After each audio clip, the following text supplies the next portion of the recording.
Debido a las escasas referencias y testimonios, lo que se conoce de la apariencia de Andrés Bello es gracias a las notas de sus contemporáneos, quienes eran Bolívar, Álamo, Fernández Madrid, Juan Vicente González y Aristides Rojas, quienes dan un retrato más exacto de cómo era Andrés Bello en su juventud, definiendo su rasgo como una persona de contextura débil, facciones delicadas y expresivas, de carácter serio, quien frecuentaba meditar, a veces melancólico, y un entendimiento precoz, vigoroso y perspicaz. Sus cualidades morales e intelectuales y su carácter introvertido dibujan a un hombre que se había destacado en la sociedad de su tiempo. Pero, ¿quién era Andrés Bello y cómo logró destacar y permanecer en la historia hasta el día de hoy? Para conocer todos sus logros y su historia debemos comenzar desde su origen.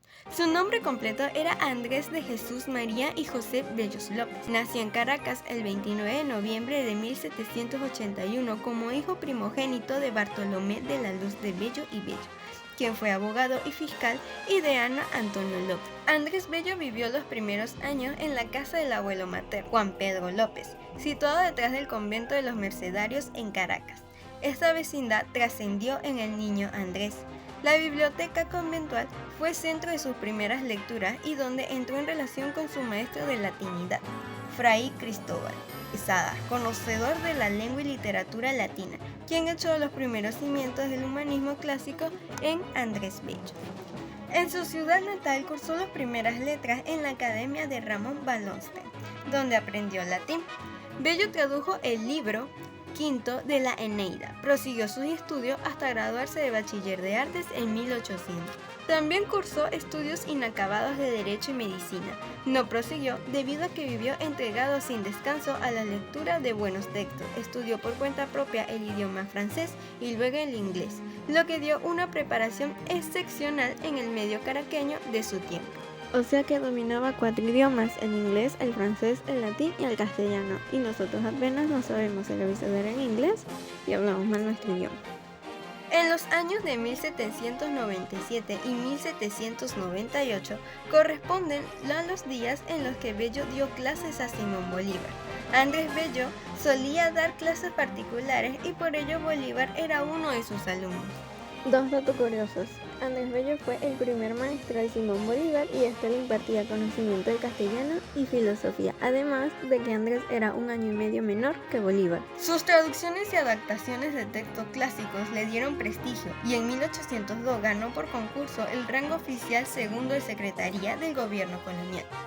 Durante 1802 y 1810, Bello se convirtió en una de las personas intelectualmente más influyentes en la sociedad de Caracas, destacándose al desempeñar labores políticas para la administración colonial, además de ganar notoriedad como poeta al traducir la tragedia de Solina de Voltaire. En 1806, Andrés Bello escribe el poema Oda a la vacuna, como acción de gracias al rey Carlos IV, quien decide financiar de manera gratuita la Real Expedición Filantrópica de la vacuna para todas sus colonias, a raíz del descubrimiento de la vacuna antivariólica por Edward Jenner.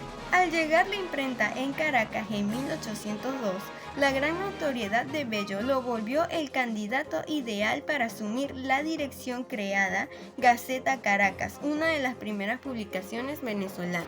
Los sucesos revolucionarios del 19 de abril de 1810, en los que participó Bello, iniciaron la independencia de Venezuela. La Junta Suprema de Caracas enseguida nombró a Bello oficial primero de la Secretaría de las Relaciones Exteriores. Fue comisionado junto a Bolívar y Luis López Méndez para lograr el apoyo británico de la causa de la independencia. En Santiago de Chile se desempeñó como senador y profesor y fue el principal redactor e impulsor del Código Civil, que fue promulgado en 1855. Bello llegó a Chile junto con su esposa Isabel Antonia Dumas, quien había contraído matrimonio el 24 de febrero de 1824. Se casó 2 veces y Bello tuvo 15 hijos.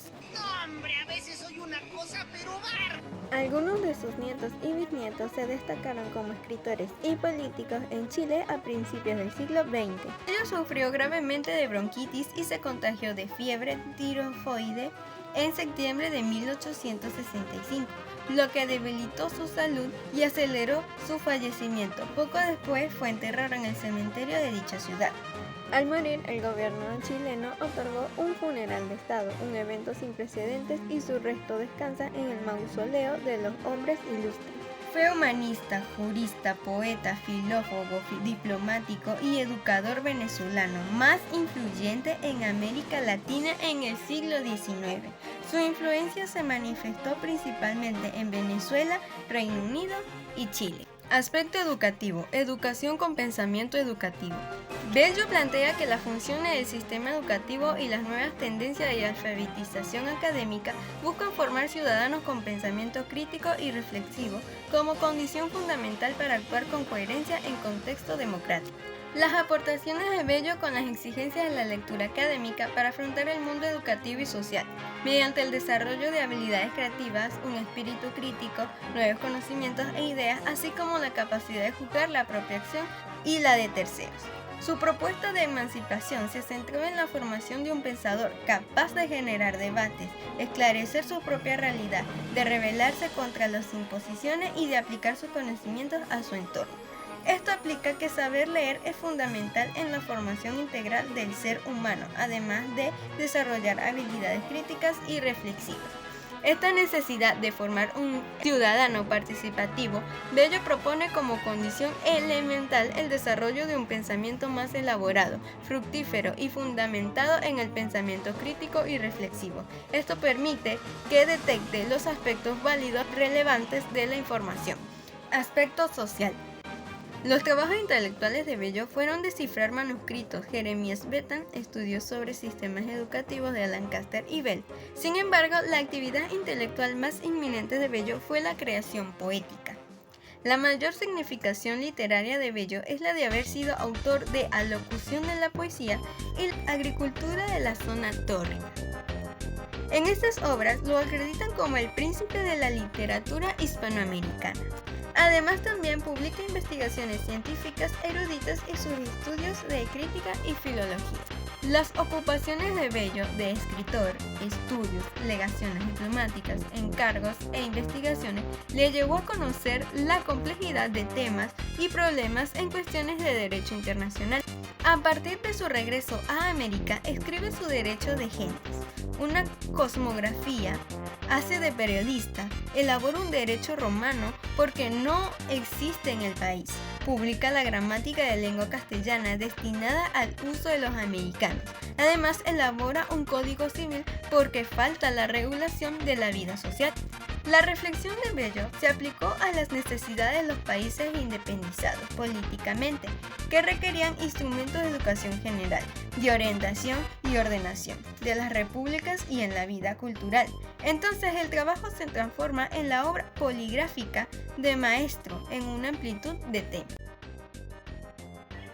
Nuestra historia comienza en Caracas colonial, en principios del siglo XIX.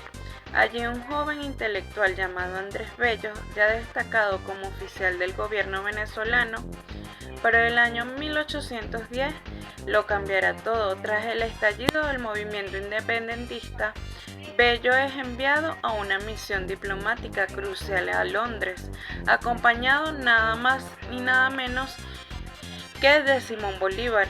El objetivo es conseguir el apoyo británico para la causa libertadora. Lo que iba a ser una misión corta se convirtió en un exilio de casi 2 décadas. La misión fracasó diplomáticamente. Bolívar regresó a la guerra, pero Bello se quedó en Europa. Fueron años difíciles marcados por la escasez económica.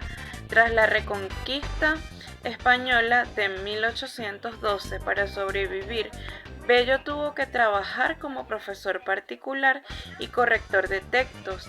Sin embargo, en medio de la precariedad, su mente nunca descansó. Colaboró en grandes revistas como Censor Americano y propuso por primera vez una ortografía propia para nuestra América. Tras 11 años de gestiones y un breve paso por la Embajada de la Gran Colombia, Bello decide cambiar su destino y acepta una oferta del gobierno chileno y cruza el océano hacia Valparaíso. Llega a un país al borde de la guerra civil entre conservadores y pipiolos, pero su intelecto logra elevarse sobre el conflicto. Ya instalado en Chile, Su influencia se vuelve imparable, se convierte en el hombre de confianza del presidente y líder como Manuel Montt y Diego Portel.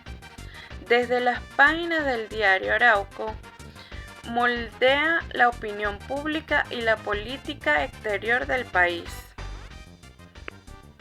Propuso 2 obras maestras, estaban por llegar.